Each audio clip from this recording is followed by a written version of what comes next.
How do you do kata in sparring? So we've noticed that a lot of traditional karate schools, even non-traditional karate schools, they show forms, they show self-defense to those forms, the bunkai, the application. And then once you put on gloves and you start fighting, it kind of looks like they're hopping around, looks like point sparring, right? So where's this disconnect here? Our goal as karate culture is to get rid of that distinction, is to use the katas that you learn in a combative situation. So our biggest idea is that it's the method of training, not what you train. Everyone does kata, everyone does bunkai, and everyone spars in some type of way in their dojo, right? But the way you spar is how you're gonna practice, how you go about practicing that type of sparring. Okay, so one of the concepts about kata that we're trying to get out there is that it's really stuff that's a method of training what naturally comes out, what humans just naturally do. In the pinyans where this thing happens naturally, somebody throws something at your face or comes at you, you naturally do this to cover yourself. Every human being's done that. The other thing is like for chokes or grabs to the shoulder, everybody does this. So we're saying kata is just really a form of taking this gross motor movement and conditioning it and practicing it. Not so much that you're going to stand there and do this number to somebody, but that we're taking this and refining it.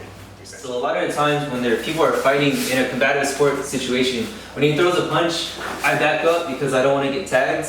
Of course you don't want to get hit in real life, but sometimes you might have to take it to close the distance, right? So the first concept we're going to show is when you're using kata in sparring, whenever you see movements, you take the opportunity to close the distance. In addition to that, we'd like to talk about the idea of having a universal guard that you prefer or like to use because it suits you best. Everybody's going to be different. They're all in kata and in just real life situations. Also, you commonly see a Muay Thai practitioners using bong, doing this number to create a guard. People who study Krav Maga and stuff like that often use the spear kind of a deal to move in. So that's really important. That way you create that every opportunity that there's that conflict, you can move in with that guard.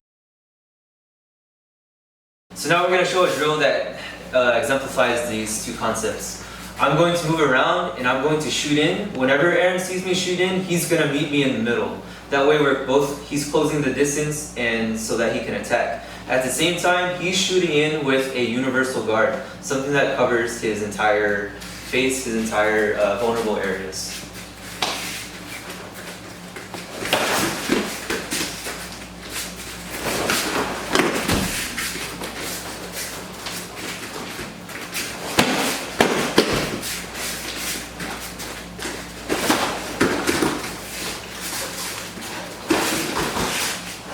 So now once you close the distance, you're in this clinch range, right? So you need to be able to develop some type of touch sensitivity. What that means is you should be able to feel where your opponent's going and also throw your attacks to the correct targets of opportunity. So now we're in the clinch. We close the distance with our universal guard. We're in the clinch now. But notice this, I'm always connected to my opponent. If he tries to throw a punch, whichever arm, I know he's throwing a punch with this arm because I'm connected this way. This shoulder has to come forward and I feel it through my own body. So we're here and he pulls his right arm back. I know it's going to come because I'm feeling it from here. So we're going to show a little quick drill of this type of thing, punching from the clinch.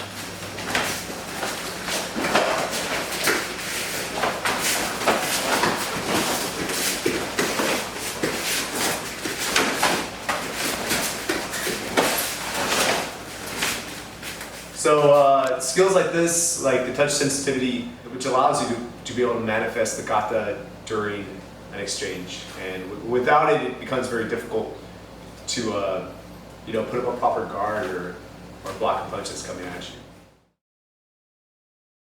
Alright, so now the next drill we're going to show is when the person comes in for a tackle. Instead of us meeting them in the middle, they went in and clinched for us. So now we're starting in this clinch range. And we do the exact same thing. We're trying to punch each other, but we're still going back to the sequence that we decided upon. So my sequence that I decided for the clinch is Nahachi Shodan. And Aaron? I'm going to do stuff from Basai Dai. this and